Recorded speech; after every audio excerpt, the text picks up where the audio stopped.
Dr. Aliza. Yes, I have allowed you to share. Can you share? Yes, please. Okay, Okay. yeah, now. Okay, Okay. thank you. All right, can you view these slides?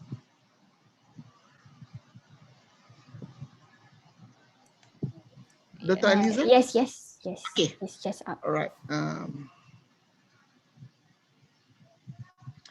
Okay, now allow me to introduce to you what is IEEE EDS overview.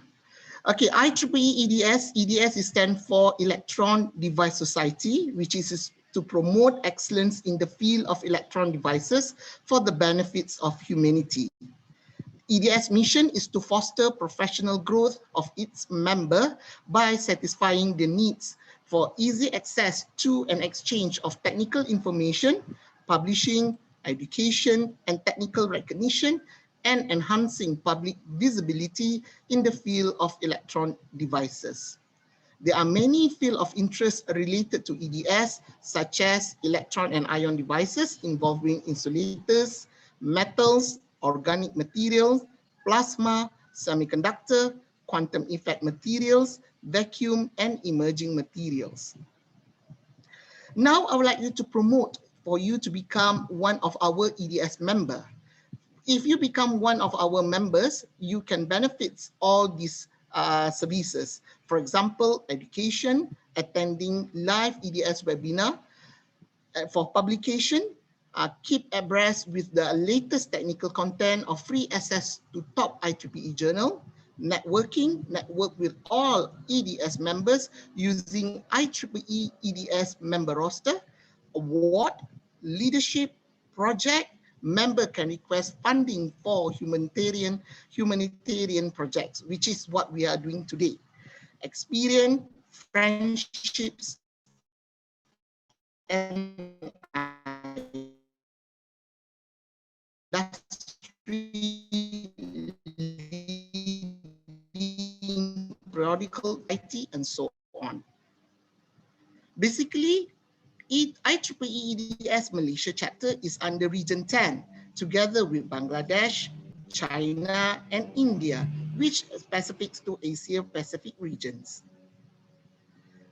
These are our members. We took the photo during our AGM last 2 years ago.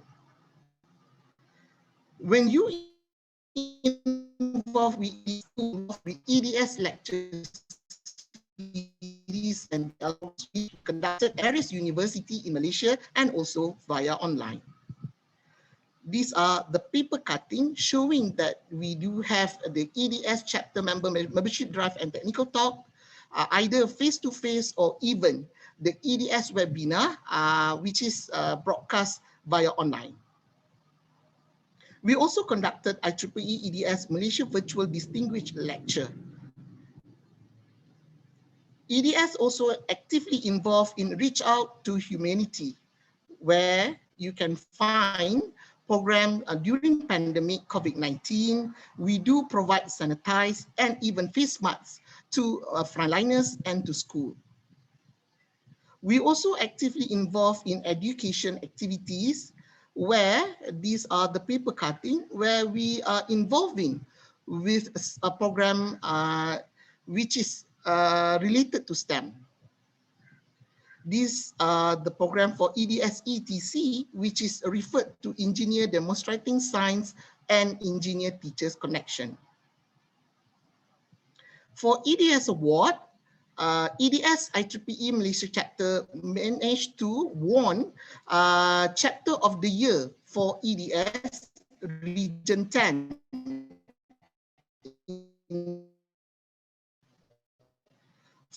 Malaysia sections. We managed to win Best Outstanding Last Chapter in 2018 and 2017. Okay, this is a list of awards to our dedicated members. For EDS conference, we do have two conferences, which are ICSE and RSM. ICSE is referred to International Conference of Semiconductor Electronics, and RSM is referred to electronics. which will be conducted at the 2nd to 4th of August 2020. So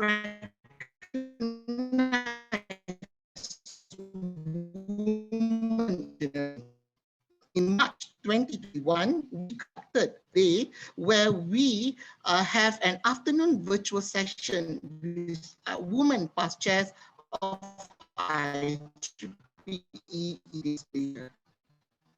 Ladies and gentlemen, I would like to welcome you to invite you to become one of our members. For you inserted this promotion code EDS Event 21, you will get free EDS membership for a year. This offer is valid for IEEE members and a new joins to IEEE. I hope you can join us to become our big family of EDS IEEE Malaysia chapter.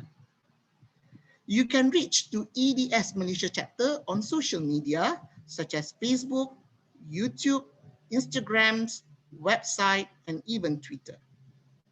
For upcoming events, we do have IEEE EDS Malaysia chapter distinguished lecture will be conducted on 24th of July 2021, where we invite Dr. Mina Rais Jadeh.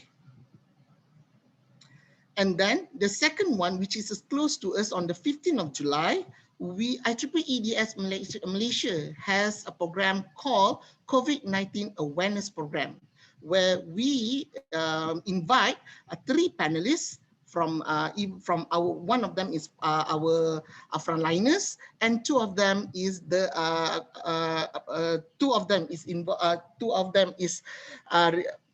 is a COVID-19 survivor. With that, thank you very much. I hope that you can join us to become one of our big family members. Now, as for today's session, we are featuring 4 recipients of IEEE grants, and they will share their motivation and recipe to successfully secure IEEE grant. For your information, IEEE do provide types of grants available for their members. Today, we have 4 ladies who will be talking with us on how to succeed in applying IEEE grants. They are in senior technologist, Dr. Maizatul Zulkifli from UITM, Dr. Aliza Aini Muhammad Ralib from IIUM, Associate Professor Dr. P. Susita Menon from UKM, and our last speaker is Associate Professor Dr. Rosmi Naizun Abdul Rahim. I got announcement for all of the participants. Please be informed that the registration link is shared in the chat box. We will start our session with Senior Technologist Dr. Maizatul. She was born in Teluk Intan, Perak. She received her Bachelor Engineering in Electrical Electronics from Uni10, Master Degree from Microelectronic Engineering from UniMed, and PhD in Electrical Engineering from UITM. In 2001, she joined Siltera Malaysia. Then in 2006, she joined Freescale Semiconductor. Currently, she is working as Senior Lecturer in College of Engineering, University Technology Mara, Shah Alam. She also a Secretary of IEEE EDS Malaysia chapter. Dr. Maizatul is a recipient of IEEE HAC side grant with value of $5,000. With that, I would like to welcome Dr. Maizatul to deliver her talk. Dr. Mai, over to you. Thank you, Dr. Sabirin, for the kind introduction. Assalamualaikum and very good morning to all. Okay, let me share the screen.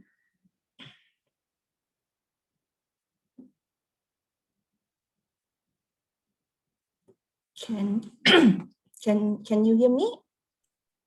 Yes, we can see your screen, Dr. Mai. Okay, thank you.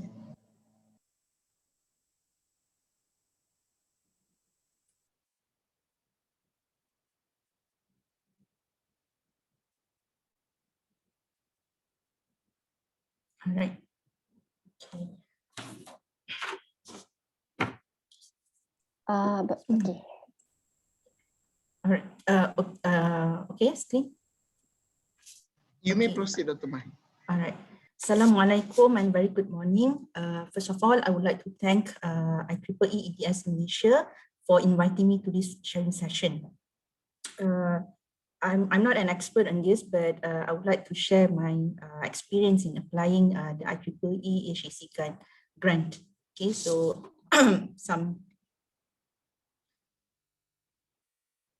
before we begin, let us understand about the grant. Okay, what is the grant is all about. So basically, the IEEE HAC site grant is calling for proposal that is focusing on COVID-19 response and pressing community need. HAC site basically offers funding to support IEEE member grassroots humanitarian technology and sustainable development projects that is utilizing technology to address local challenging realities of the COVID-19 situation and any pressing need affecting the targeted community. And the amount of grant that the fund is from $1,000 up to $5,000 USD per project for a duration of 6 months.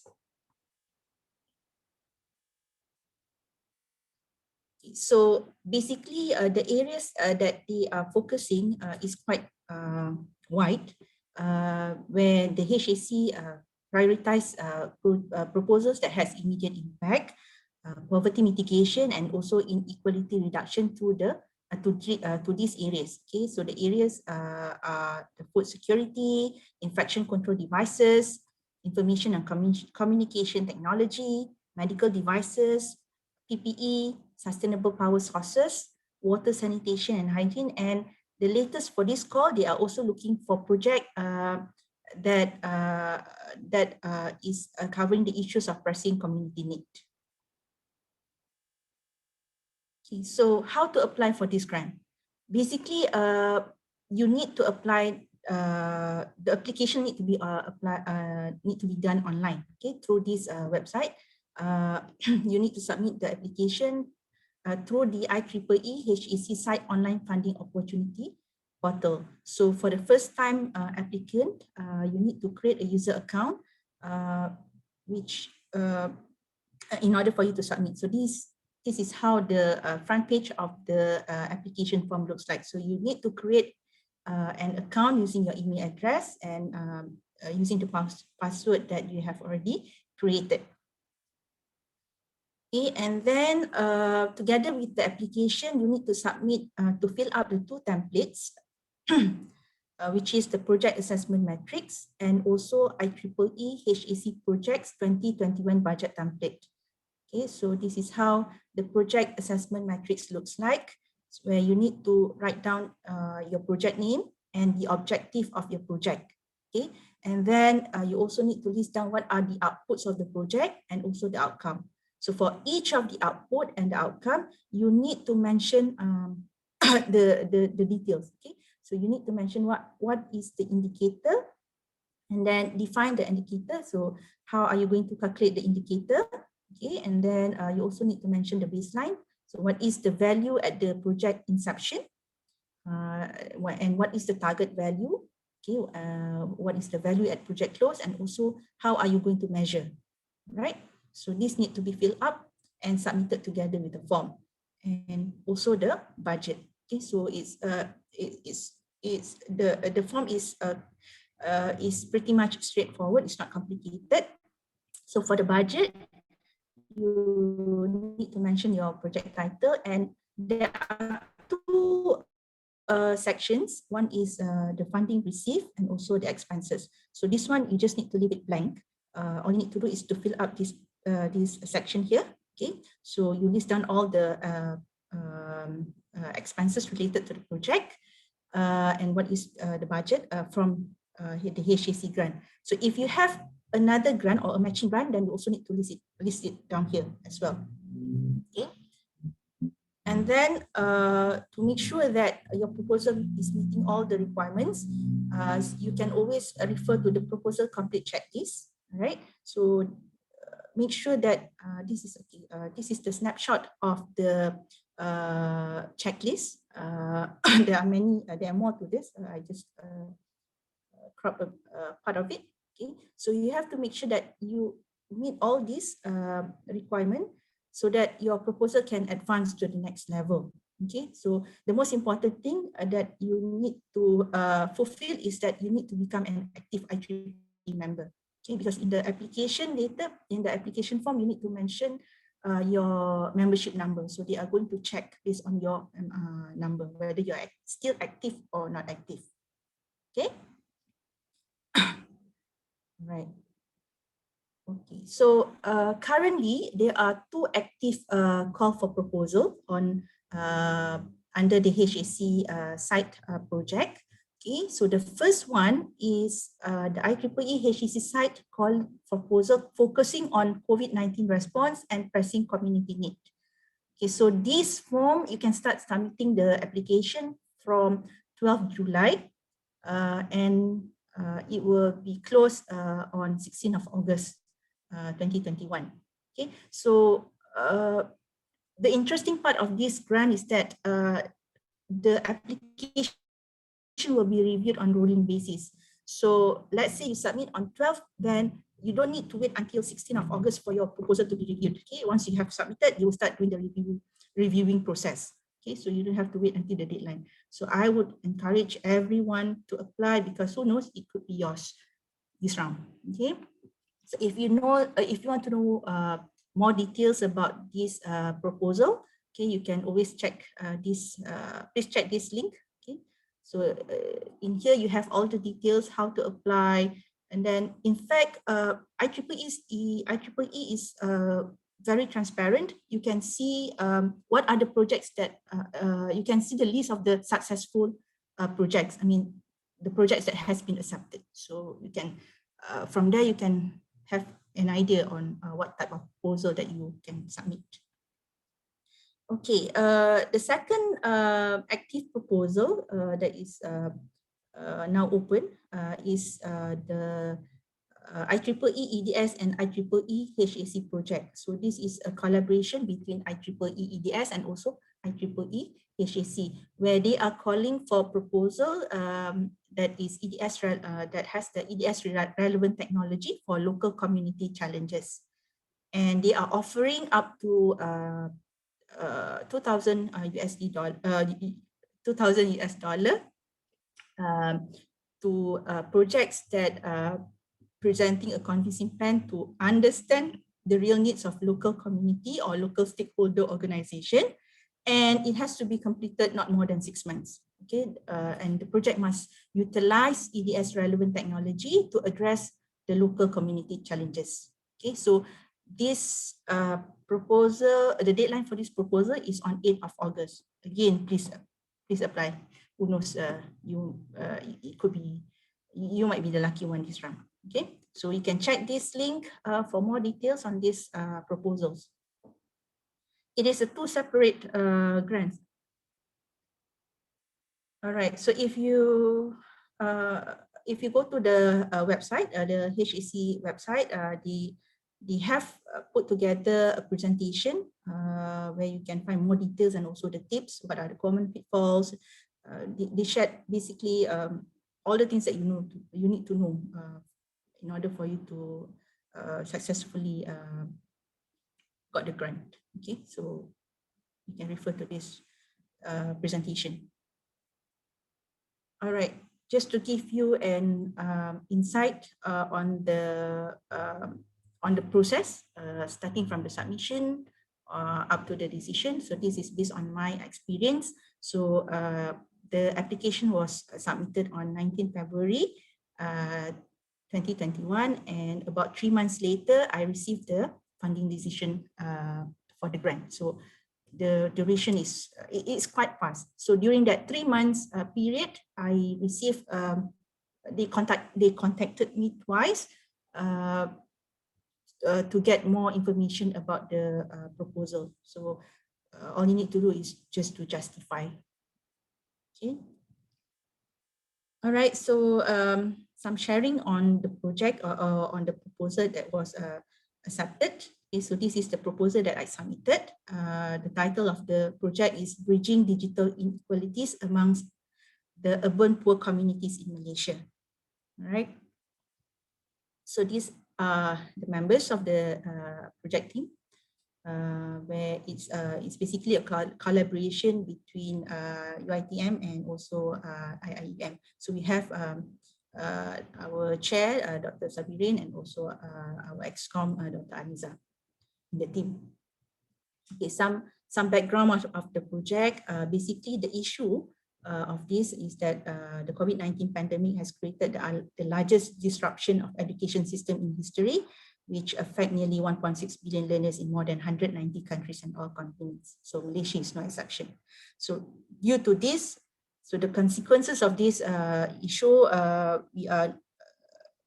we noticed that the education system has changed dramatically, okay, with a rise in online learning, where teaching is undertaken remotely on digital platforms. So that's why we are now seeing new norms in online teaching and learning, where we are adapting various platforms such as Google Classroom, Zoom, Microsoft Teams, Telegram, WhatsApp, and so on, so that we don't want students to miss the learning process. Okay, so the concern is that due to this issue that you are facing now is that some students are struggling to participate in online learning due to inaccessibility to the device and reliable internet and lack of knowledge to use the application. So as an argument, we think that there is a significant gap between those from the privileged and disadvantaged backgrounds. So that is why we are proposing the solution to this issue, where this project will equip the selected urban poor category families with a device and digital application literacy to ensure that these students are not left behind. Okay, so we don't want them to miss the learning process. Okay, so who are the target? Basically, the project is targeting the secondary 5 students from SMK section 18 Shah Alam, who will be sitting for the SPM in March 2022, and we are focusing on the those who come from the underprivileged family who are staying in the hostel. Okay, so how are we going to implement this? The students and their parents will be guided and trained to use the device and related applications. We will provide modules, training modules, step-by-step modules, manuals, and handouts will be developed to assist the students in their digital learning process, or the learning experience. Okay, so these are the project metrics. Okay, so we have listed down several outputs and outcomes of this project. All right, so for the funding, this is how the distribution of funding looks like.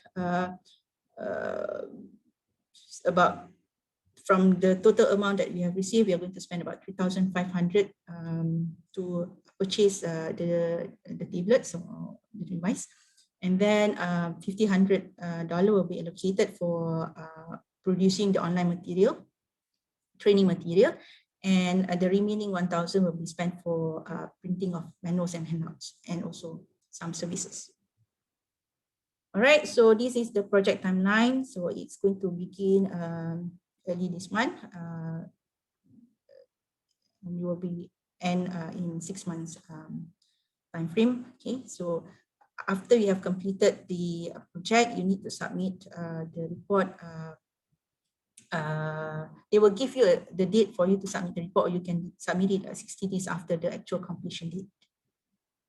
All right, so IEEE also encourage or mention that for every of the project that is under this fund, you need to do some publicity lah. You need to mention the sponsor in each of your publicity.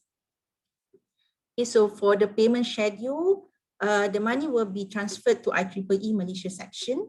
Okay, and then it will be given to the respective recipient.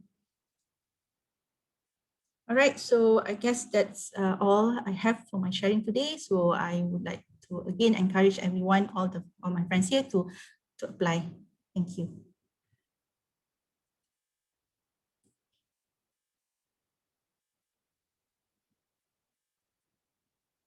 So, Mr. Moderator, that's all I have, and over to you. And Dr. Sabri is mute.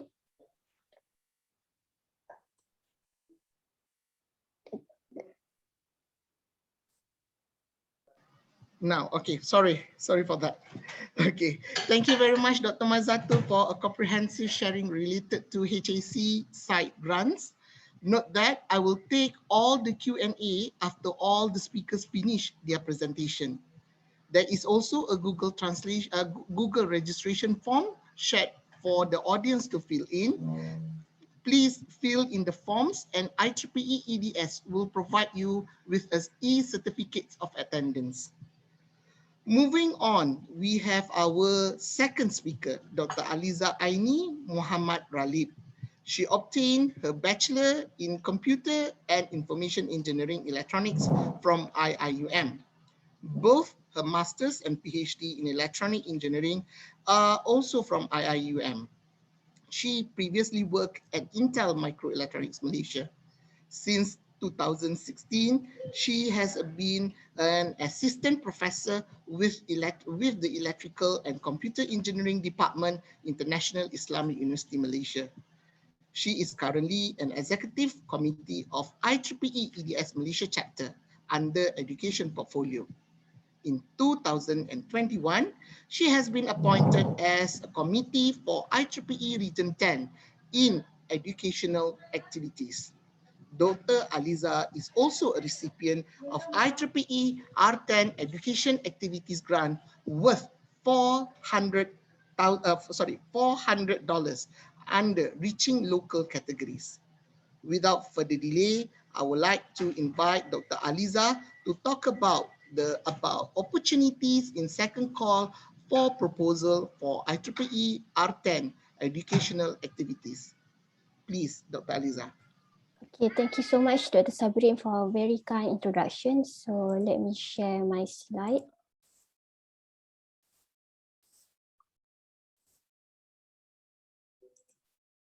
So can you see my slide? Yes. Okay. So first of all, welcome to the our talk. And this is the first time we organize such talk to give the opportunities for all IEEE members to apply for IEEE grants. So I am Aliza Aini Muhammad Ralib. So I am part of the Region 10 educational activities for 2001 and 2022. So actually this call for proposal have been open since January. So again, we are calling for a second call for proposals for all R10 funding portal for EA. Okay, so the outline of this talk is about, I will introduce you about Region 10 EA and what is the opportunities under the Region 10 educational activities for round 2. And also continue with the what is the success stories from Malaysia for round 1 and how to apply. Okay. And this is Aliza, can you put full screen? Full screen. Okay. Sorry. Maybe let me keep. Okay. So is it full screen now? Dr. Susi? Yes. Okay, sorry just now. Okay, so about the R10 educational activities, so we really encourage all IEEE members, not only for the ESCOM, but all members to apply to conduct any workshop or education programs relate to STEMs or any webinar relate to the EAC activities for educational. So Region 10 is IEEE is a worldwide society. So part of them is the Region 10, where it is from Asia Pacific. So this is the committee for the Region 10 for last 2 years. The head of the chair of the Region 10 EA is Prof. Lance Frank from Australia, and for these 2 years is from Prof. Preeti Bajaj from India. Okay. So our latest activities for Region 10 EA, so we have actually conduct 2 training. The first one is to introduce all 5 proposals for the first round and how to apply. And the second workshop is about for all the recipients of the round 1 proposal, how to conduct the event. So for the second round, maybe we will repeat this workshop too on how after if you the chosen one to receive the proposal, we will provide a short training on how to conduct the event. Okay, and both of the training is recorded and you can feel free to see from our website. Okay. So since from the second round call for proposals, so this is the opportunity for all IEEE members to propose a workshop, a webinar, a talk, technical talk that relate to the lifelong learnings. So this proposal is open to all IEEE members. It can be either from the chapters, from the sections, or from the student branch. Okay, so these are the 5 proposals. The first one is the Region 10 New Innovation Challenge. The second one is the Social Media Challenge. The third one is more related to the tri-engineering. So for those who are first time hearing about tri-engineering, I will explain more after this. So it's really more on the teachers. So call for workshop for the tri-engineering and STEM. And the fourth one is for reaching local. So the most of the budget will comes from the reaching locals, where you need to provide the translations. And the last one is the capacity building workshops. Okay, so for the first one, new innovation challenge. So this proposal is not new. This is already from the previous R10 EE, where the aim of this proposal is to provide new innovative educational activities. So it can be a competition, a workshop, or a technical talk that will provide innovative EE. And there are 2 categories for this workshop. The first one is the pre-university, and the second one is for the university students. So the grant awarded for this proposal is up to 250 USD, but it need to be with a matching grant. So let's say you are from the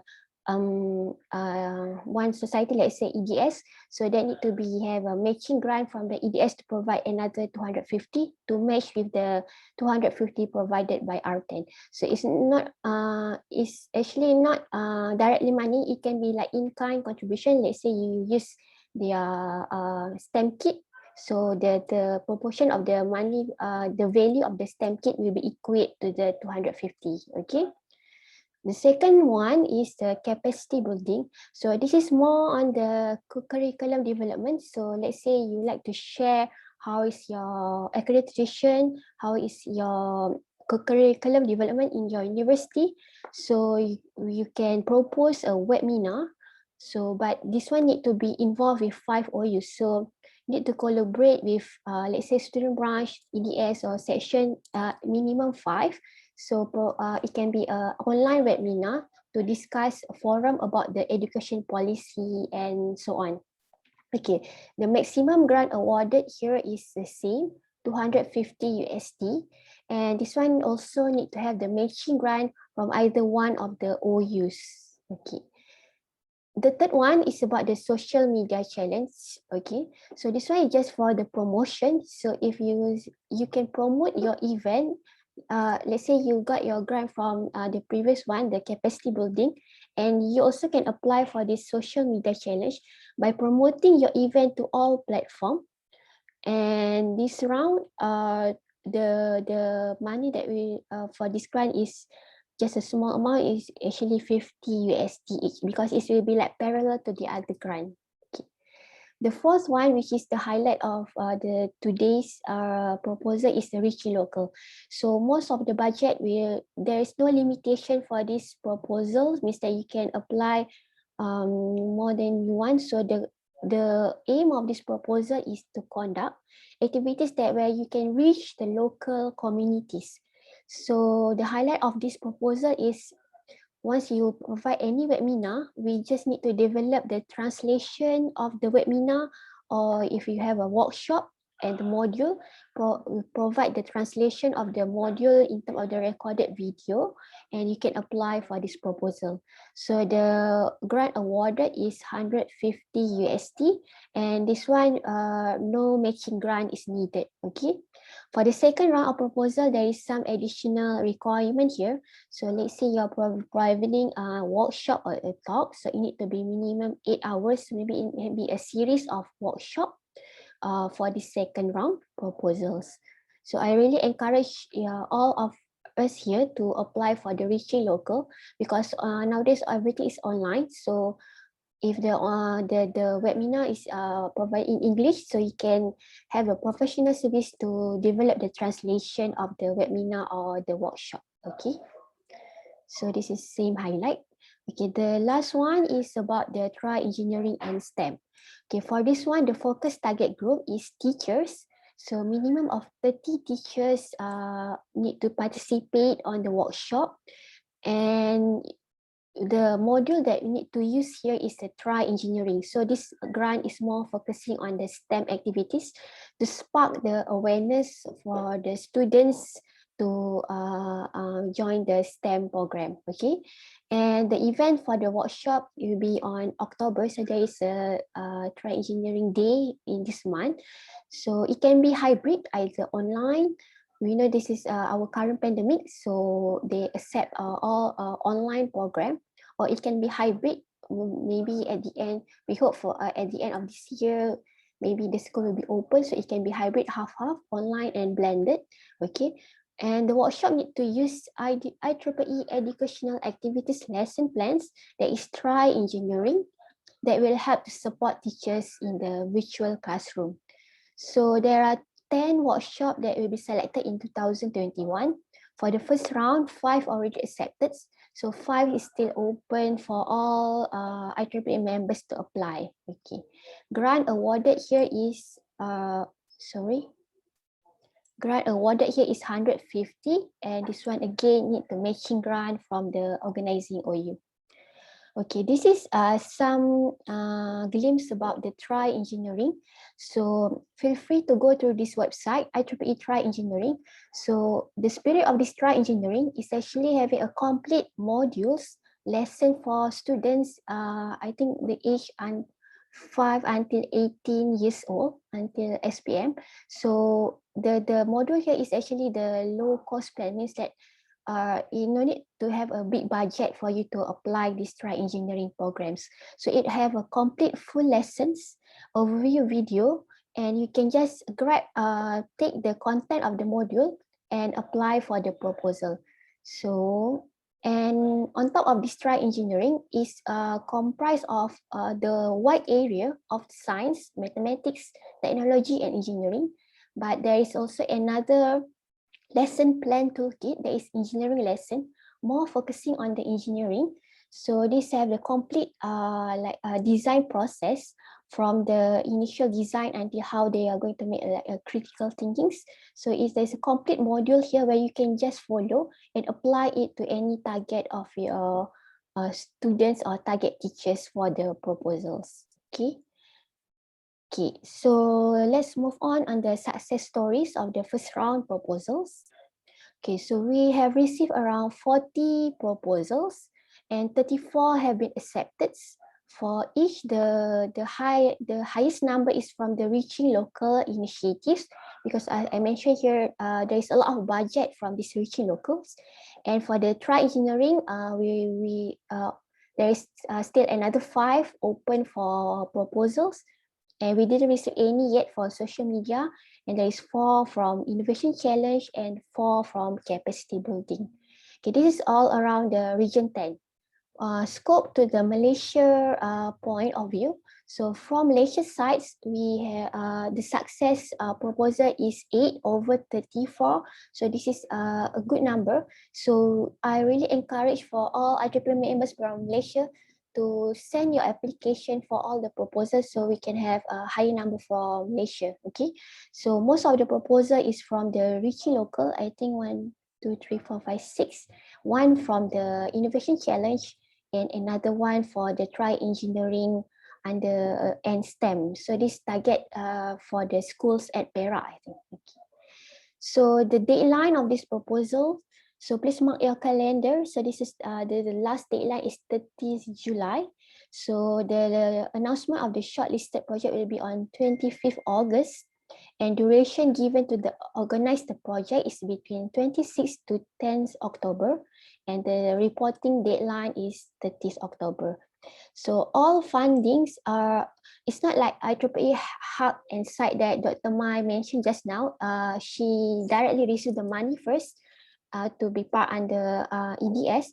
But for this IEEE EA, we need to conduct the event first, and the money will be reimbursed after we submit the full report. Okay. So all funding for the claim process, it's subject to the condition of the timely submission of the reports and all the claims. Okay, so how to apply? Okay, first, all the information is ready in our website. So please feel free to go to ea.ieeer10.org. So you can go to the announcement for the second round of proposal. So there is a detailed guideline for each of the proposals shows here. So the first step is feel free to download the template to see what is the criteria that you need to fill while applying after you see the guideline of the proposals. So there are each proposal having different templates. So once you have target audience, who you're going to target, and then go to the specific template. So this is just an example of the template of the proposal. I think after this, Dr. Awin will share with you what is the tips and tricks on how to fill in the templates. So the main item is on the your OU, the main applicants and the title and the detail resource persons, and also the budget. So this one will be explained more by Dr. Rosmi after this. Okay. And how you're going to apply. So just now, the website that I shown just now is for the guidelines. Okay. Next, this is the first time on the previous year, on 2020, we submit the application through email. So for 2021, this is the first time R10 launched the portal for you to apply the proposal. So everything will be done using this portal. So again, feel free to go to this portal. Okay, in order for you to apply, so inside this portal, it's not only about R10 EA, so you can see also all the opportunities from other R10 such as WIE, Women in Engineering, student activities, and the young professionals. So they will advertise their call for proposals all here, so you can see what is your interest for you to apply. So for you to apply, you need to register as a user. It's the same like Hub just now. So when you go to the website, you need to register as the user. So this user need to be verified around 48 hours. So since the deadline just now is 30 July, so I recommend you to register earlier because it will take around 48 to 72 hours to prove your username. Okay. And then you can start to fill the template. So select the fund category. Please download the template as I shown before, upload. So the process of from step 1 until step 7 is all under R10 funding portal. It's no more from the communication from the email until the endorsement. Okay. So for the 5 proposals, so there are 2 types of proposal. One where we need endorsement, another one don't need endorsement. So the endorsement need to come from the Dr. Fauzi or Dr. Haidawati from Malaysia section. So these 3 proposals where they need the matching grant, innovation challenge, workshop on tri-engineering and capacity need endorsement from the section, Malaysia section chair.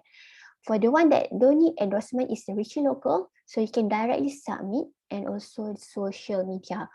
Okay, so the process for having endorsement or not is just additional for the endorsed and under review. So this is the process from the draft submitted. So the endorsement also will through the funding portal. I will show you after this. Accepted until the report pending. Then we submit the full report after accepted. The claim and the claim approved is also under the funding portal. Okay. And this is for the flow of the proposal that don't need endorsement is much simpler.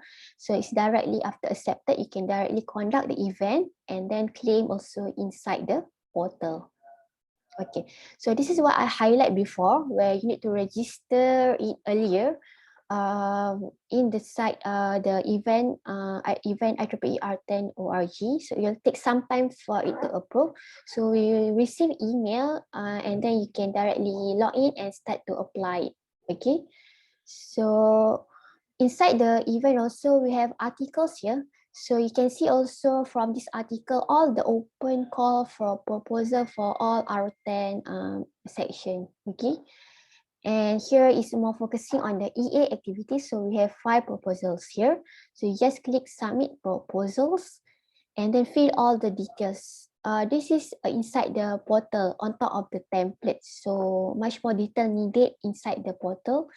And the highlight here is we have attachment, endorsement, notes, and timeline. So the attachment here where you need to upload your complete proposal from the template just now. And the status event will be changed accordingly. So while you fill it, the status will be in draft. But while the process will be changed accordingly to the steps. So when you submit, it will change to submitted, accepted until the claim transferred. Okay. So again, this is the template where you can download. Fill in first and then attach your template inside the portal. So just click here. And make sure you click the active button. So without this one, the evaluation committee can't see your attachment. Okay. And then, okay, the highlight here for the 3 proposals that need endorsement. So you need to request the endorsement for 2 documents. The first one is from the template. Where the chair of the Malaysia section, Dr. Fauzi, will sign it. And the second one, you need to fill in the email from the Malaysia section, the endorser name, and this will be automatically sent to the endorser email saying that you request for this proposal to endorse. So the endorser need to click this link and then it will be automatically update inside the portal. Okay. So there are 2 parts that one is the template and another one is from the proposal. So one, it has been endorsed for the 3 proposals. So you just need to click submit for review and the status will change to submitted. So that's about the whole process from the draft until the submission.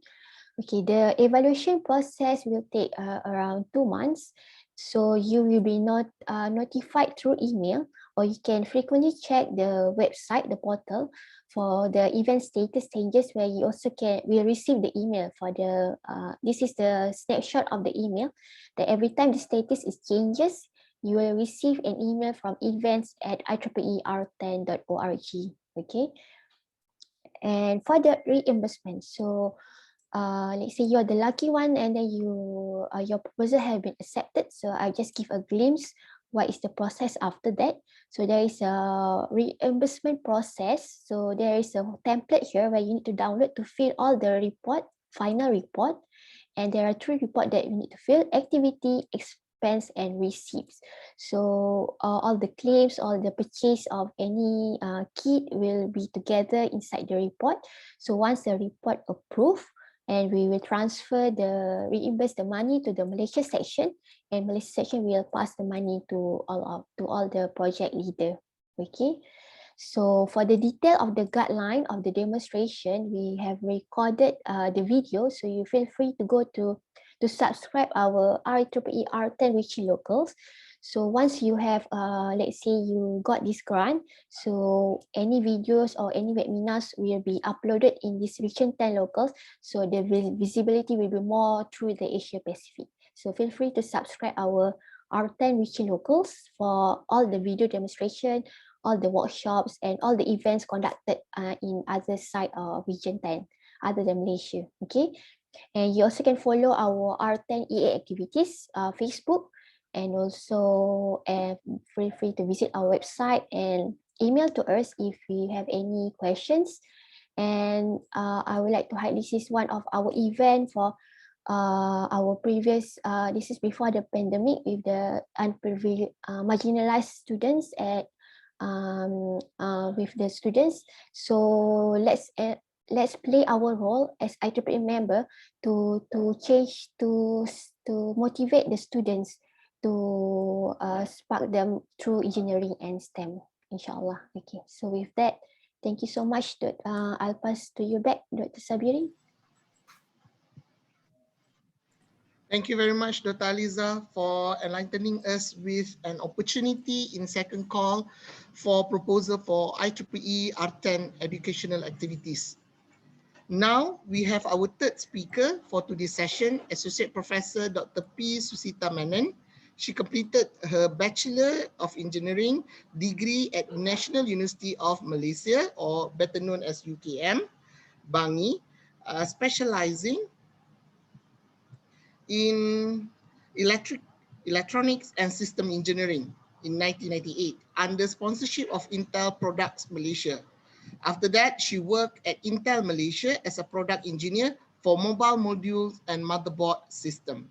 In 2005, she completed her master degree specializing in microelectronics at UKM under sponsorship of the Malaysian Ministry of Science, Technology and Innovation, MOSTI. Later, in 2008, she completed her PhD degree Optoelectronics with distinction at the Institute of Microengineering and Nanoelectronics, IMAN, UKM. Dr. Menon is a senior member of IEEE, a member of EDS Board of Governance, and past chair of IEEE Electron Device Malaysia chapter. Today, she will be talking about an interesting topic about how to succeed in applying for the IEEE EDS Project Fund. Associate Professor Dr. Susi is a recipient of IEEE EDS Project Fund grant worth $10,000 in 2021. So I would like to welcome Dr. Susi to deliver her talk. Dr. Susi, please. Thank you very much, Dr. Sabirin. Can you hear me? Yes. Loud and clear? Loud and clear? Yes, loud and clear, Dr. Susi. Loud and clear. Okay, all right. Very good morning to everyone who's present here today. So it's quite a long session. You have heard from Dr. Maizatul and also from Dr. Aliza. So I will be presenting on IEEE EDS Humanitarian Fund. So I'm from IMAN UKM, and currently I'm serving in EDS as a member of the Board of Governors, also member of the educational activities in EDS, and also vice chair of EDS Region 10 SRC. Okay, so so as an introduction, EDS is offering funding for projects that encourage involvement of EDS membership, including local chapters. So these projects will be funded using up to 3% of EDS total reserves and also 50% of EDS surplus from the prior year. So these funds, they can be spent during the 2022 calendar year.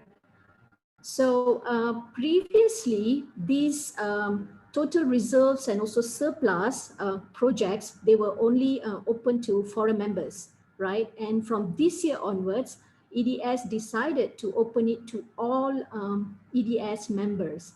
So as what Dr. Sabirin has mentioned, so this year we have a free membership for EDS.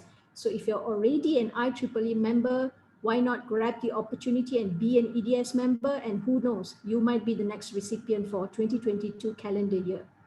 Okay.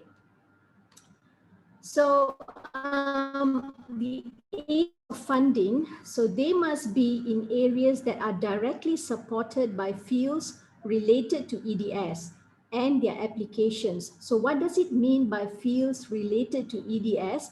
So as you can see here, these are the fields of interest, and they are basically all electron and ion-based devices in their classical or quantum states. So the scope is very wide actually, right? And EDS also considers educational projects or STEM related areas. Okay, and the priority will be for projects that benefit EDS and also the community at large. So individual research projects that help only the local university or its students may not be considered for funding. So you have to be very careful on how you how your target groups should be correct so that you gain success in getting this grant. Okay. So in terms of funding expenditure, so the project funding, it can be spent on direct project costs. So this is very common in all IEEE funding. So you can use the funding for necessary equipments, for materials, for supplies, and also now due to the pandemic, you can also use it for postage. So as usual, IEEE funds, they cannot be spent on routine business costs such as staff labor. So you cannot employ someone to do the work for you. So it must be, since this is a volunteer job, so the expectation is for each volunteer to spend time on executing the project. Also travel costs and also other operational expenses such as space rental, utilities, and so forth. Okay, so in terms of the guidelines, so if your project is approved, it may be renewed up to 3 years. So if you get the funding for 2022 and you would like to continue for 2023 and 2024, the project can be renewed. But it is also depending on the availability of the funds in subsequent years. So a new proposal must be submitted for renewal the next year. And any sustaining beyond 3 years, if you wish, may require the project to become part of the EDS annual budgetary cycle, which is proposed by the EDS treasurer and approved by the EDS board of governors. So if it's beyond 3 years, if it's a long-term project, for example, EDS ETC is a sustaining project of EDS, so it doesn't go into this guideline. So it's an annual budgetary cycle. Okay, so your project will need to be discussed and endorsed by one of the EDS forum members. So if you go to EDS website, they have listed all the EDS forum members over here, okay? And, each project will need to list an EDS forum member as the project lead. And you can visit the EDS website. It is in this link over here, and you can discuss your project with the project lead. So currently in Malaysia, we have myself, Malaysian EDS members who are part of the EDS forum. We have myself, we have our chapter chair, Dr. Sabirin, also our EDS joint chapter up north in Penang, Dr. Lee. Also the UKM student branch chair, Tan Eugene, who's a third year undergraduate student. And Eugene is the advisor of the UKM student branch is Associate Professor Dr. Badara Baiz. And last but not least is Dr. Sharma Rao from USIN, who is our regional editor for the EDS newsletter. So these are all Malaysian members who are in the EDS forum, but you may also engage with any other EDS forum members to become your project lead. Okay, so the project funds, they cannot be sent to personal bank accounts as with all IEEE funds. And if your project is approved, they can be sent to an IEEE section or to the chapter or to the university or a company, okay? And if the funds are sent to your organization, so a completed W8, W9 form, so this is a tax exemption form, it needs to be submitted. And alongside with that, there needs to be an IEEE grant agreement, okay? Okay, so deadlines for this IEEE EDS humanitarian fund. So the call of proposals came out in June 2021. So as you can see, it was distributed to EDS higher grade members. And the closing date is actually next week, 15th of July. So that's the deadline for September. There will be a project approval email.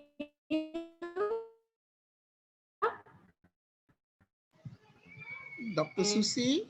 And in John's report, and then, yeah? Okay. Yes. We are losing you just now. Can you hear me? Now. Yeah, yes. Okay. All right, okay. Or where exactly did you miss me? The Dr. September Sabini? 2021. Okay, all right. All right, so in September, you can expect to receive the project approval, and then in January, the funds will be dispersed. And in June, there will be a 6 months project interim report. And then in December, there is a final report. So the duration of the fund is 1 year with 2 reports. Okay, so this is the call of proposal, which was sent out end of June by Laura. So this was sent out to higher grade members. So if you have received this email from Laura, that means you're eligible to apply for the funding. And so as as can be seen in the email, it states here that you need to submit your proposal by July 15th. And if you have any questions, you can contact the EDS Executive Office. So this proposal, call for proposals, is also available in EDS website. You can just Google up EDS humanitarian funding, and you can find the same link available in EDS website. Okay, so as soon as you click submit your proposal, this form pops up, right? So this is the EDS project request form. So basically, it's quite straightforward. It's a one-page form, and you need to put in your project name, and then who's the proposer of the project, and then the email of the proposer. So there needs to be EDS member number. So it's stated here that it must be a higher grade member, a senior member, or a fellow. Okay, so I think student members are not eligible. So higher grade member means you are, postgraduate and above. And the project lead, it must be an EDS forum member. So this is where you need to get in touch, discuss your project as forum member, and you can get the list from this link as well. And then the project lead email address. Okay, so followed by project description, the goal, the purpose, which is there's a max word of 500. So you need to include the business purpose, the benefits, and the key parties. So your proposal will not be considered if it's over 500 words in this field. And then you need to put in what is the desired outcome. So you need to state, again, there's a 500 word max. And please describe the desired outcome of this project and specific benefits to EDS, including impact on various EDS activities, member benefit, membership drive, etc., as applicable. So similarly, if it's more than 500, then it's truncated. Okay, so the project funding request amount, the amount is US to Ringgit Malaysia about 12K, and the maximum can be up to 25K, which is equivalent to Ringgit Malaysia 100K, right? 100,000. So next, you need to provide a detailed budget and then a spending plan, the timeline of which the funds will be spent. And then over here, that's the project type, whether it's a new project or it's a, remember I mentioned earlier, it can be a 3-year continuous project. So you can state whether it's a new project or it's an ongoing project. So it states here, if it's an ongoing project, what year the project began. Okay, so next in the form, there will be a question, where will the funds be sent for your project? So if you're sending it to your university or your company, so you need to fill out this WA-W9 form, and then you need to fill out this IEEE grant agreement, okay? And then you can also add additional information on your project. Suppose you have posters or videos or anything, you can drop them here. And then you submit it. So it's a simple form. Okay, it's not very complicated. And okay, so if your project gets approved, so you need to submit the interim report, which is after 6 months. And this is what the interim report looks like. So you fill out your project name, the team lead email, and then the total funds, which was finally provided, and then the current, okay, you just need to update how much you have already spent, right? And then you have to state what you have achieved so far, and then how do you measure the project impact, and then lessons learned so far, brief description, which is less than 100 words, the project status that may be used in an EDS social media or an EDS newsletter. Okay, and then you need to provide photos or a poster of the project and videos, and also if there are children or people involved in these posters or in these photos or in these videos, so you need to fill up this IEEE photo release form so that other people's faces, they are allowing you to publicize their faces in your poster or your video or your photo. Okay, so there's also a column here if you need additional help from EDS, any kind of help that you need from the EDS Executive Office. And then you click on submit. Okay, so it's quite straightforward here.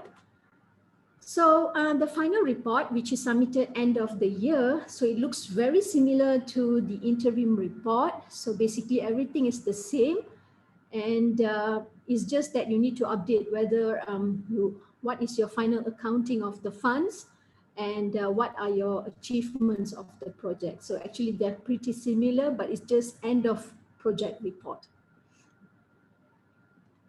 Okay, so my approved grant for this year, it was for USD 10,000, and the project name is Extended EDS ETC DIY Robotics. So my project contact is the Vice President of EDS, who is also heading the educational activities, which is Prof. Nawakanta, and this is his email, and this is the goal for the project. Basically, we are extending the EDS ETC initiatives by Fernando, and now we want to include the robotics component. Okay, and so the business purpose, basically, we want to connect EDS members or engineers with school teachers and also with school students, and educate young minds on the application of robotics, electronics in robotics. Also, as mentioned by Dr. Aliza, IEEE is going all out to popularize tri-engineering as the STEM portal. So similarly in EDS as well, we try to populate tri-engineering with EDS projects. So these are the key parties. Basically, we have an agreement with Elenco, EDS headquarters, and also EDS chapters, and also local schools. So the desired outcome, as stated here, depending on your project. And as you can see here, my estimated cost was USD 12.8K when I did the application. And this is the detailed budget. So basically, my main expenditure is for the kits from Elenco, and also for the shipping and also postage, and then conducting the school programs in the chapters available in Malaysia. So this is the spending timeline, and this is a new project, and the funds will be sent here. I mentioned here UKM. Okay, so if the project is successful, so I submitted this in December. So somewhere in February, I got the reply. And this was from Laura. So she told me that your project has been approved, but it is only for 10K. So I applied for 12.8 and the approval is for 10K. So then you will need to upload a detailed updated plan, because now the funding has reduced. So you need to provide the updated plan for your expenditure. And then you need to fill up the EDS project payment form. So where will the funds be sent to? And then submission of the interim report and also the final report. So these reports will be shared with the EDS Board of Governors. So just an overview of EDS educational activities. So we are led by Prof. Nawakanta Bhatt. So he's the chair. And we have so many other members from all over the world. And I'm also one of the members here. And just an overview of EDS STEM flagship program. So it was actually initially initiated by, and it stands for Engineers Demonstrating Science and Engineer-Teacher Connection, EDS ETC. So as of now, 15,000 students, 10 regions, and 50 EDS local chapters have benefited from this EDS ETC program. And these are the goals of the EDS ETC, right? And basically we want EDS chapter members to get involved with science teachers and also children to promote STEM-based education in schools, right? So eventually we want most students to take up electrical engineering as their preferred profession. Okay, so similar like what Dr. Aliza said, we try to populate tri-engineering with our lesson plans under volunteers. Okay, so currently in Malaysia, we have these kits available. So we have these SC100, SC750 and also Arduino kits. So these are all available at EDS Malaysia chapter. And for the new ones, we have the snap circuit with coding. So this is the similar snap circuit, but it's controlled using apps. It's apps-based controlling, right? Of how the system works. It's controlled with app using your phone, right? And then there's also 2 robotic kits, which is available for the students. Okay. So in terms of EDS in Malaysia, we have 1 joint chapter up north in Penang. So this arrow is actually supposed to be here. Sorry about that. And then we have EDS Malaysia in Selangor and also EDS UKM student branch also in Selangor. Okay. And so this is a statistics of EDS ETC programs over the years from 2015 right until 2020. So as you can see, pre-pandemic, we had a large number of EDS ETC programs with a huge number of participants. But when the pandemic hit us, so we took a hit on our program as well. So we are trying to improve that this year. And I would like to take this opportunity to thank our education activities volunteers, Dr. Awin and also Dr. Aliza for executing all these EDS ETC programs in Malaysia, okay, together with the support of the chapter chairs. So in terms of states, so as you can see, Selangor has got the highest number of programs simply because we have 2 chapters located in Selangor, and we have done some in Penang, but we are trying to spread out so that our programs can reach all other states in Malaysia. Okay. And last but not least, I'd like to play a short video on our EDS ETC program.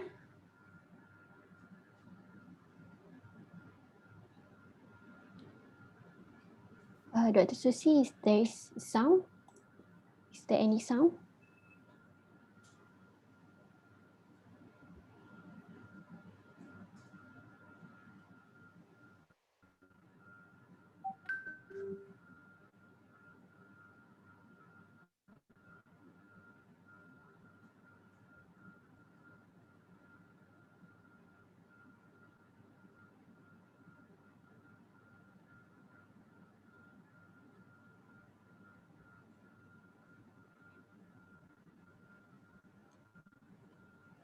All right, that's all from me. Thank you very much. If you're interested to participate in our programs, you can contact me at my email and also at my mobile number. Thank you very much for your attention. Thank you very much, Dr. Susi. Now we move to the last speaker. I would like to invite our last speaker, which is Associate Professor Dr. Rosmi Nazwin Abdul Rahim. Dr. Awin will share with us a topic related to how to succeed in applying for the IEEE R10 New Innovation Challenge and Reaching Local. Dr. Awin is currently attached as Associate Professor to the Department of Electrical and Computer Engineering, Kuliah of Engineering, International Islamic University Malaysia. She is an executive committee member of IEEE EDS Malaysia chapter since 2014, particularly under Educational Activities Portfolio. She is recipient of IEEE R10 New Innovation Challenge and Reaching Local worth $375. Dr. Awin, please. Okay, thank you, Dr. Sabirin, for the introduction. Let me share my slide first.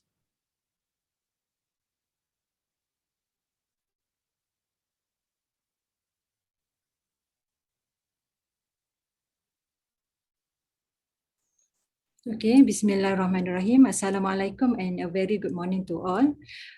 Today I would like to share a little bit on tips and tricks actually how to succeed in securing IEEE R10 New Innovation Challenge as well as reaching local grants. I am Rosmina Azwin Abdrahim, the ESCOM of under EA portfolio, EDS Malaysia chapter for 2021-2022. I'm also attached with IIUM. Okay, so as a start, let me share with you. Basically, for this year, for the first round of R10 grant cycle, we managed to secure for grants, basically 3 under reaching local grants and 1 under new innovation challenge. Okay, so these are basically the 4 grants managed to be secured by IEEE EDS Malaysia.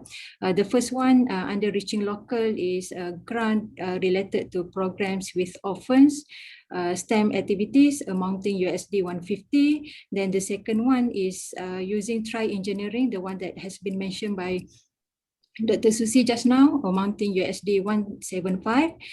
The third one for reaching local is Let's Code with Microbit, amounting USD 400. And under new innovation challenge, we have Do Your Bit challenge, is a kind of competition amounting USD 200. Okay, so these are all the 4 grants by EDS team basically. Then before I go further, because I think everything has been explained by Dr. Aliza related to how to submit, how to use the portal to apply for the grant, then let me just share a little bit what we did as our personal experience before we start with the proposal submission. First, obviously, we do the planning by identifying the target group as well as their needs. So because some of us might not have ideas how to start. Okay, so I would suggest you for you to start with this by identifying the target group. So it could be B40 communities, it could be marginalized students, it could be underprivileged community. So you can identify the groups as well as their needs. Okay, for our case, one of the grant that we submit in reaching local. Remember, starting from 2020, the COVID pandemic has started, then some international students has been stuck in the campus because of travel restriction. They cannot travel anywhere, right? So they are kind of stuck at the campus. So they are kind of cooped in their dorm, in their rooms, and they have brains, they have energy, they have time. So so this could be one of our target groups. So we approach them, ask them if they are interested to contribute, because they have kind of nothing to do except their online classes. So they are very happy to contribute. So that's why we prepare one proposal for them. That one is the tri-engineering, the videos that they need to prepare in Arabic language, because most of them are Arabic students. So why don't we make use of it so that they can reach out their communities as well. So this is one example of the target groups for this particular submission.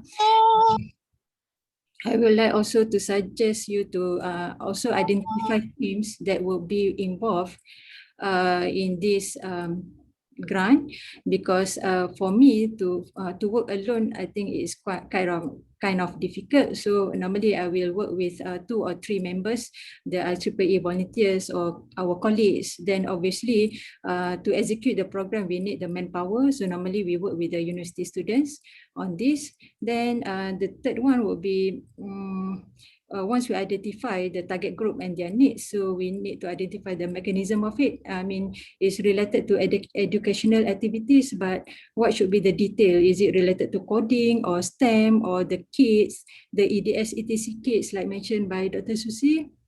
So we can somehow brainstorm with our team. Then my last suggestions is also to consider any constraints, because as we know, we are under MCO. I mean, we are limited to, the platform is limited to online, but maybe towards the end, we may consider hybrid. But these are the constraints that we need to consider. And as well as I mentioned about target group just now, we also need to consider their constraint as well as our own constraint. Because, for example, when we check, we contacted one teacher at the school for marginalized students, then obviously their needs will be lacking of gadgets for their online classes. But for us, because we are applying grant related to educational activities, so it does not really match. So that's why we need to have some kind of homework a little bit. Okay, then the proposal should be realistic, because we are talking about R10 grant where the amount is not that huge, like Dr. Mai with USD 5,000, Dr. Susi USD 10,000, for us just below 1,000. So we need to be realistic, just consider a very small program. And yes, consider also the timeline to do it. These are the suggestions from our personal experience. Then coming to reaching local initiative,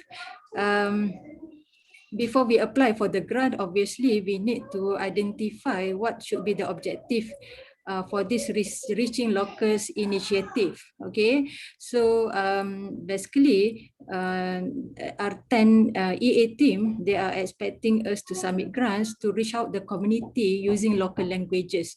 It could be Malay languages, Chinese. I mean, you will target every community at every level so that we can reach out to as many as possible. So obviously they are happy for us to fulfill their IEEE strategic plan. Then we should understand this, I mean, their spirit, so that we can align somehow our proposal to support their goal. And obviously, I'm just showing you one example of our proposal under Reaching Local Initiative.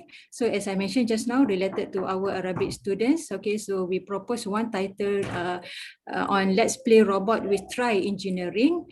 And basically what they need to do is they need to come out with a video in Arabic language. Then this video will be published so that they can reach out all the Arabic community. It can be in Malaysia as well as it can be in other countries. Okay. Then for second item, which is on the expected duration, my suggestion would be to detail out as much as possible so that to justify why do you need 1 month or 2 months of program. So for example, in our proposal, we put for week 1, we are going to publish this video, and week 2, week 3, and so on, so that it will be clear for them how long would be the duration of the program. Then another thing that we need to highlight here is details of the proposed event. They want to see how we are going to execute the program. So basically, it's just a normal we are preparing executive summary for our FRGS, but obviously much more easier lah kan. Okay, so basically this one is to highlight the background of the program, why there is a need for us to translate into Arabic language, because we are targeting the Arab community. Okay, the children coming from Arab community. And then as well as we want to highlight how we can involve the university students coming from Arab community so that they can play their active roles, as well as we try to reach as many audiences as possible, not limited to Malaysia, but since it's online, we can reach as many as possible.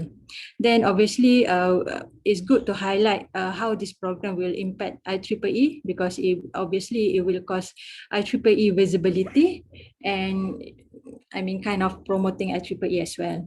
Then talking about the budget, as I mentioned, it's just a small budget. In this case, because we are just publishing the videos, and what they did was actually they just get all the lesson plans. I mean, they didn't come with the lesson plans, the videos on their own. They got all the videos from Try Engineering. So it's good for you to explore Try Engineering, get some ideas what's in there from the website. Then you just somehow get the lesson plans from there, so that you can use it to prepare a video. Then that's why the budget is related more to video recording, because it need to be translated into Arabic and they need to do their own video demonstration. Then there will be budget for that, as well as just some materials for the video demonstration. So basically for this one, we requested for USD 175. Then yes, we are granted with this the same amount lah for this reaching local. Then basically after we submitted using the platform like Dr. Aliza has mentioned just now, so after some time, 1 or 2 months, then we'll get a letter saying that our proposal has been accepted. Okay, this is for reaching local. And as a summary for the reaching local, the budget is quite small, okay, as compared to other grants, but as can you see from the form, it's very straightforward, very simple, and I mean, it's you can just fill in like 1 to 2 pages of it. Okay, then in this case, no matching grant is needed, and that's why you see from what Dr. Aliza has mentioned before, there are many submissions because it's easy for us to apply. Then there is no such thing of endorsement. I think direct endorsement will be from the website, as mentioned by Dr. Aliza just now, but I think for the second round, there's a new requirement that they you need to publish a video of 8 hours.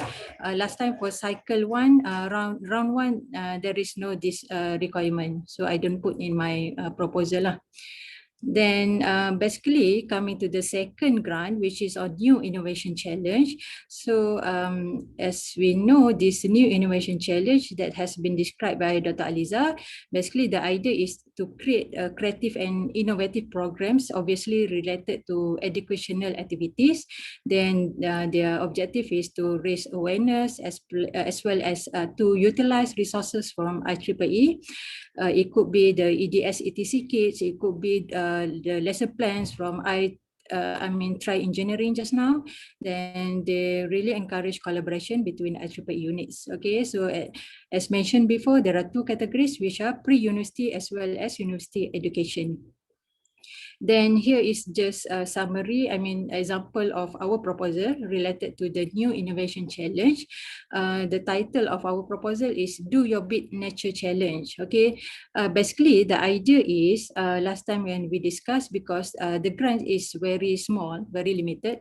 So what we did was we separated the programs into 3 phases.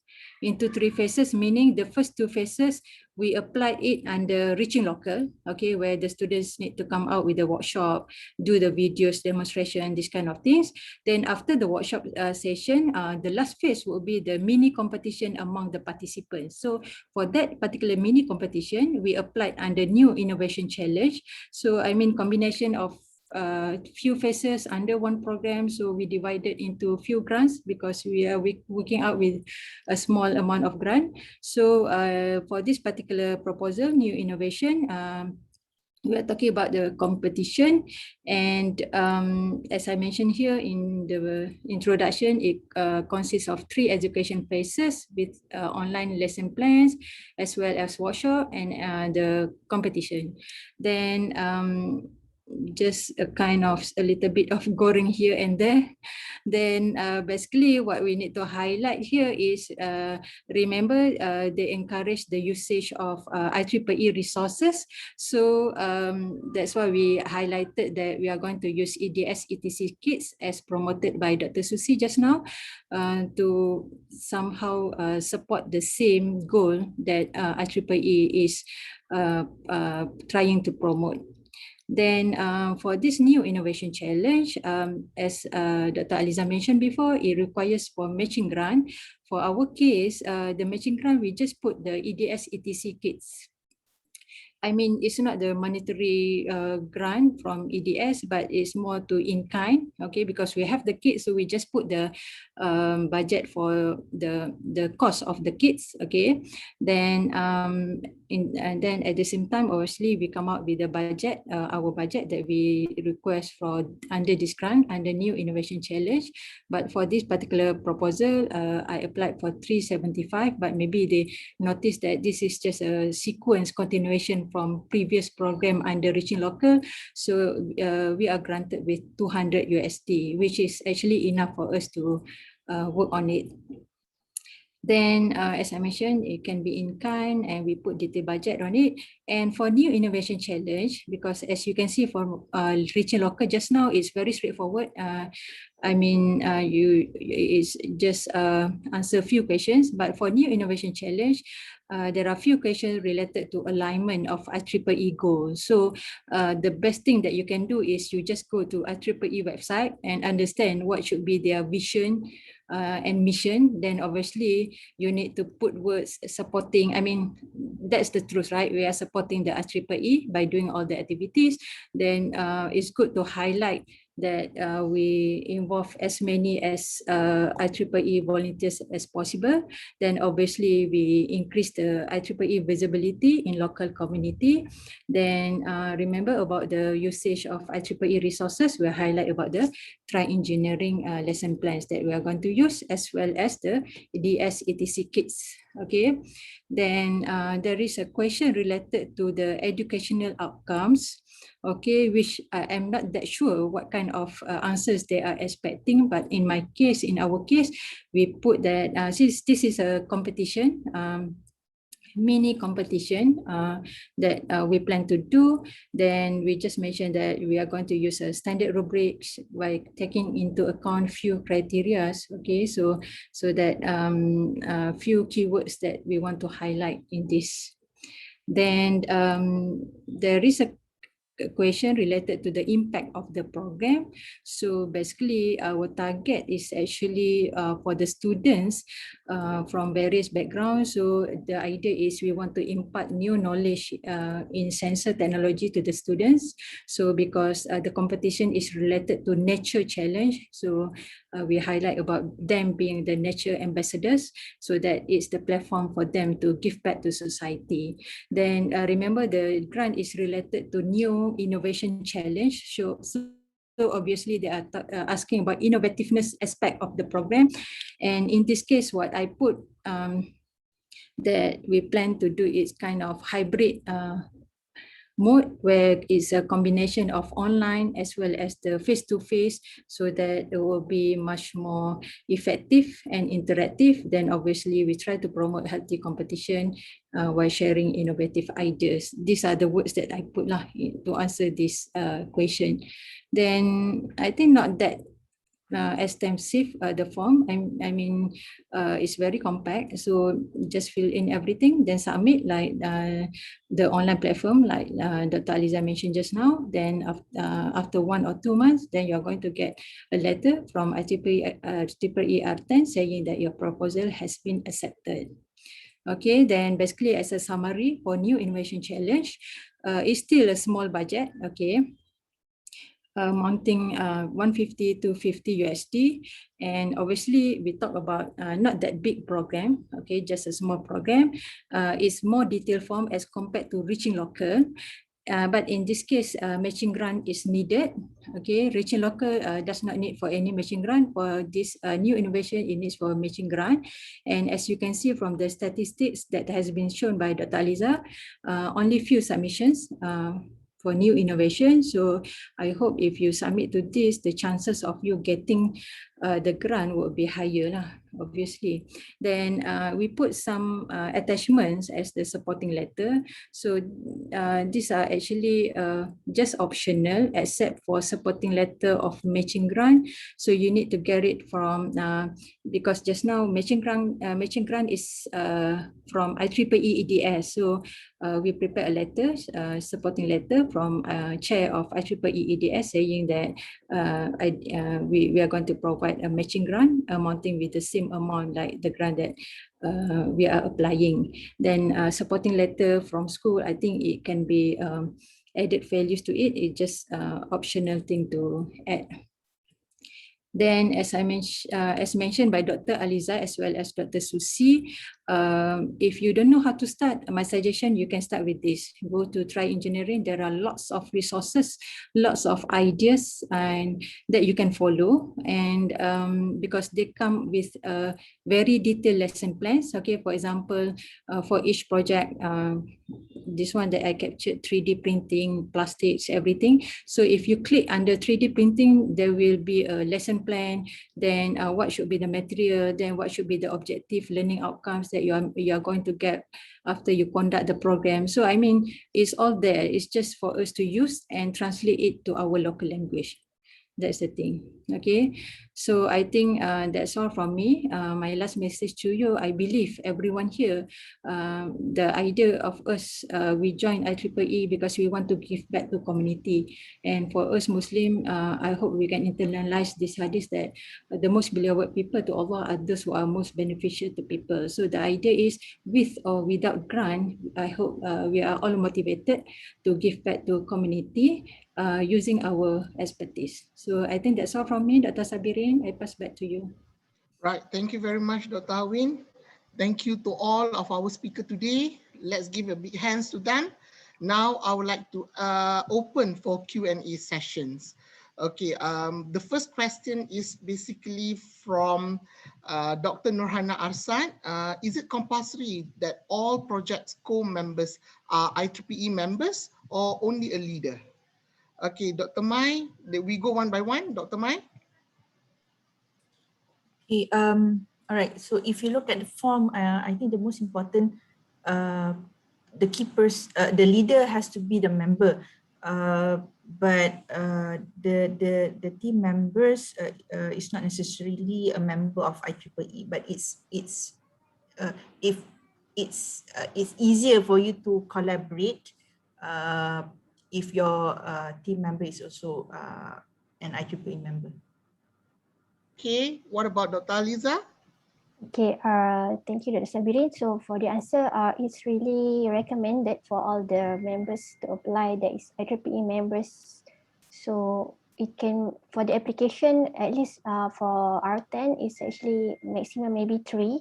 So it's highly recommended for all 3 to be IEEE members, but during the event conducted, so you can add other members that is not IEEE. But during application, we really suggest for all the members to be IEEE since this IEEE grant.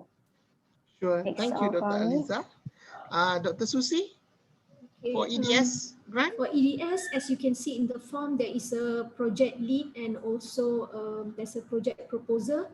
So both need to be IEEE and also EDS members.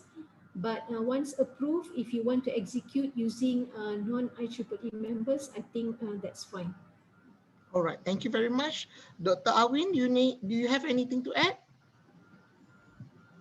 I think just the same thing as Dr. Aliza, encouraged to be IEEE members, but during implementation of the program, as many as I mean, committee can join. And even for students, I think the good point for them, we can give out a certificate for the students coming from IEEE, then I mean, it can be an added value to the students. Thank you very much. Okay, our next question is from Amanatu Zakia. How many recipients will be selected for each grant? Are all grants open on annual basis? Okay, Dr. Mai? Okay, I'm not very sure about the numbers of grants that they are offering, but as you can see, even within this year, they have already conducted 3 times calling for proposals. So I'm not sure. Frankly speaking, I don't know whether it's going to be it is an annual call for proposal, annual grant, but I don't know how many times we're going to offer within a year.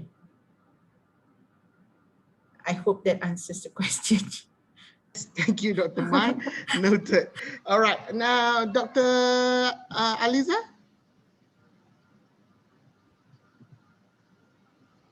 Dr. Aliza? Sorry, I unmute.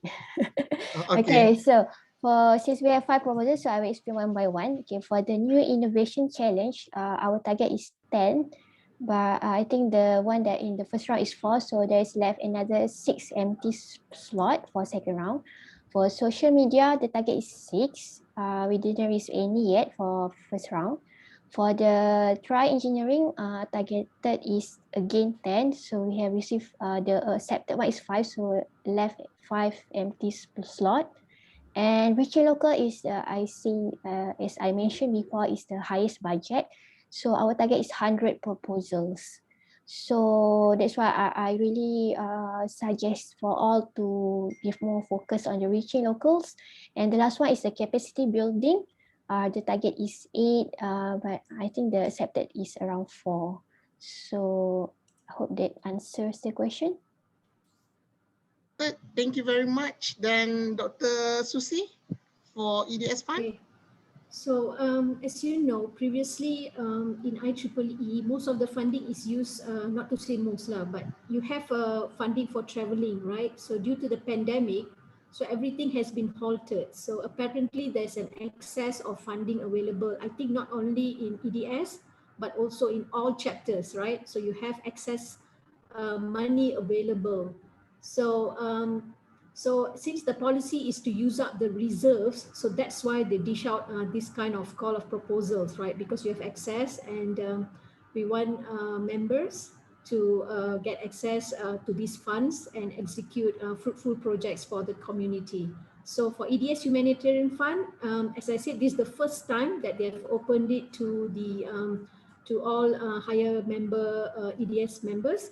Previously, it was only open to foreign members. And yes, it's an annual fund. Right. Thank you very much. I will not ask Dr. Dr. Awin, because it's going to be similar answers with Dr. Aliza. Okay, our next question is from UTM, Zahara Johari. For Try Engineering STEM, is it compulsory to use the lesson plan in the website? Then I will need Dr. Awin to respond to these questions, please. I think it should be Dr. Aliza because I didn't apply for this grant, so I'm not sure the details. So maybe Dr. Aliza can answer. Yes, Dr. Aliza. Okay, for the Try Engineering, so if you apply for the Try Engineering and STEM, so it is compulsory for you to use the lesson plan from that website.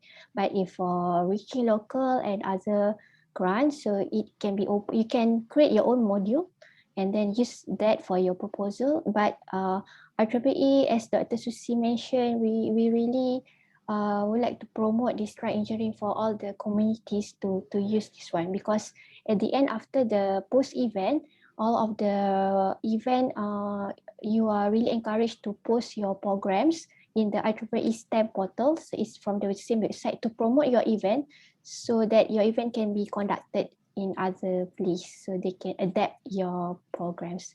Maybe Dr. Awin want to add about the STEM portal? STEM portal. It's in the same website. Yeah. Actually, if you explore the Try Engineering website, there is one section under STEM portal, and actually for that STEM portal, it also has many resources related to STEM, and even under STEM portal also they offer another grant for it, but I think already closed now. But there are lots of resources as well related to STEM education from the STEM portal. Right.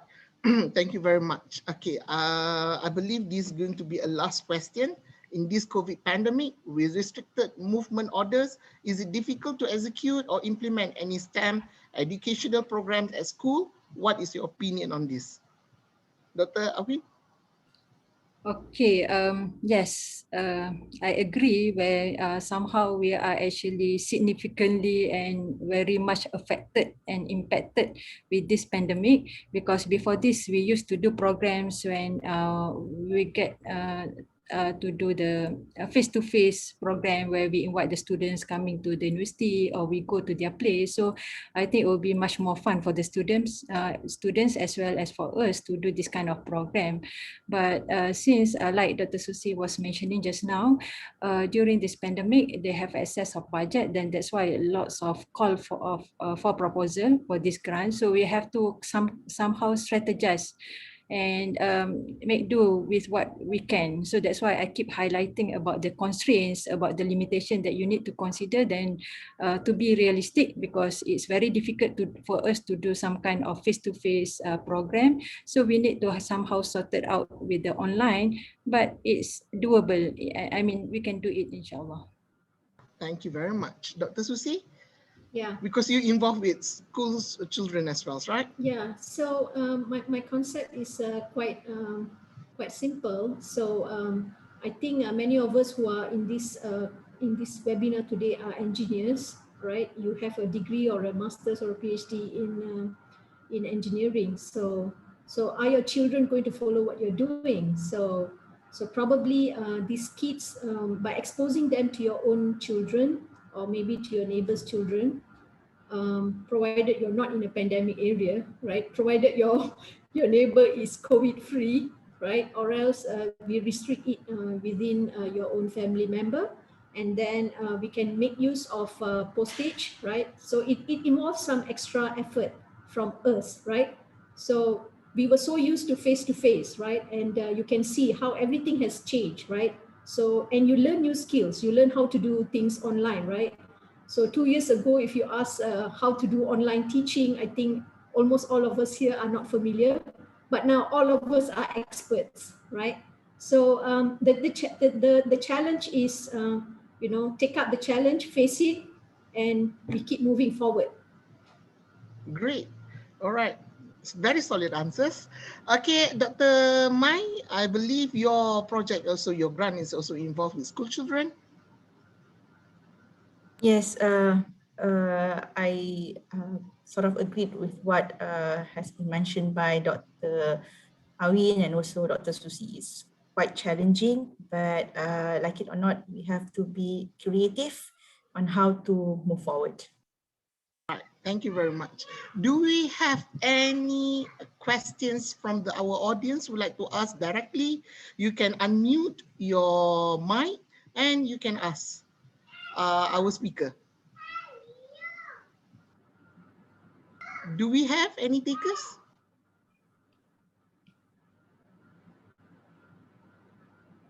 Since we do not have any questions, I guess I believe this will be the last session. Yes. Salam. Yes, Dr. please. Awin. Dr. Awin, can you show for us the work that your student did about the Arabic? Just want to see the videos. Okay, Dr. Alhan, yeah. Actually, we are still doing the planning. We haven't executed yet because, as we know, we are involving university students. Then for us at IIUM, the students are still having their final examination where we cannot disturb them. So we are waiting for them, the examination to finish. Then only we can start doing everything. But basically for the first round, actually we are supposed to finish everything, the program by July. But due to this issue, I think I need to contact IEEE ATEN. Then they are kind of supportive and flexible about this, that we can somehow extend a little bit because of whatever reason. So to answer your question, we haven't started the video recording yet, but we are planning with all the, I think by next 2 weeks, inshallah, the video will be ready and it will be published in our EDS channel as well as maybe ATEN later. Good. Thank you very much, Dr. Alhan. Thank you very much, Dr. Awin. Do we have any more questions from our audience? If not, on behalf of IEEE EDS and IEEE Malaysia sections, I would like to thank all of you for your time to join our session today. Thank you to all our speakers for your time as well. Great honor to have all of you here in this platform. Can we take photos? Okay, do you mind to turn on your camera? Dr. Aliza, do you mind to help me? Yes, I can snapshot. Yes, So please. Thank you let's very wait. much. I think perhaps Dr. Aliza, you can put a bigger gallery view. Yep. 1, 2, 3. Okay, this is first page. So I'll go to the second page.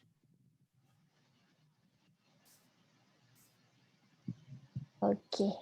Another one. Okay, done, Dr. Sir.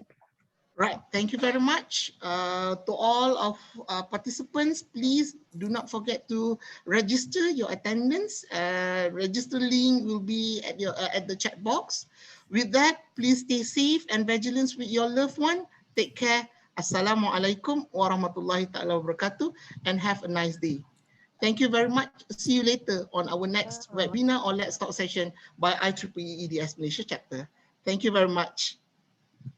Thank you. Assalamualaikum. Assalamualaikum. Waalaikumsalam warahmatullahi wabarakatuh.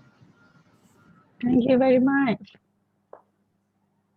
You're welcome, Dr. G. Thank you. Oh, by the way, can IEEE share the very informative slides just now, or is it? Dr. G, which slides are you referred to? All I slide mean the slides of the presentation, because for example, like what Dr. Aliza was mentioning, because it's too many, we cannot capture because it's very good information inside the slides. So if IEEE would allow us to Get access to it. yes to Okay. get access into I it, think then it will be very much helpful. we share the slides after this, Dr. All G. right, one more thing. I'm sorry, Dr. Sabirin Azan. Yeah. Because I think I tried to renew my membership. Sorry, IEEE. Okay. I tried to renew my membership, and I think just now Dr. Susi was mentioning it's free to register with EDS, but when I click to EDS, it charged me $10. No. Actually, you need to put the codes here. Oh, Dr. can you G, share there the is a code? code. Only. Okay. All right. If you do First-time not putting member? any codes, then you have to pay $10. But if you put EDS event, T event, EDS event 21. All right, mashallah. Thank you very much. No worries, it's our pleasure. Okay, thank Then- you for then joining our definitely, big family. Yeah, definitely. Thank you, Dr. G, I will for joining renew right EDS. now. We All right, welcome thank you. Okay, we already got one member. Mashallah. She's very active, Dr. Susi. Oh dear. Oh, Dr. Susi is still here. Yeah. All right. Thank you very much. Okay. Thank you very much. Welcome, Very welcome. informative Thank you for session. joining. Thank you. Thank you. You're Bye-bye. most welcome.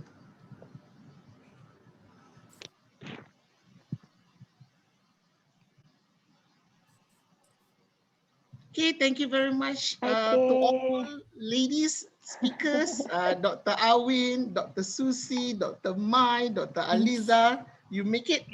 Okay, although this is my first time become a moderator, a bit nervous for the beginning part. I think Alhamdulillah we managed to solve it. All right, thank you very much. Thank you, Dr. Sabiri. Okay, Thank you For the all. opportunities. Thank you all. Yeah, thank you very much. Bye-bye. Assalamualaikum. Waalaikumsalam. Okay, bye. Bye-bye.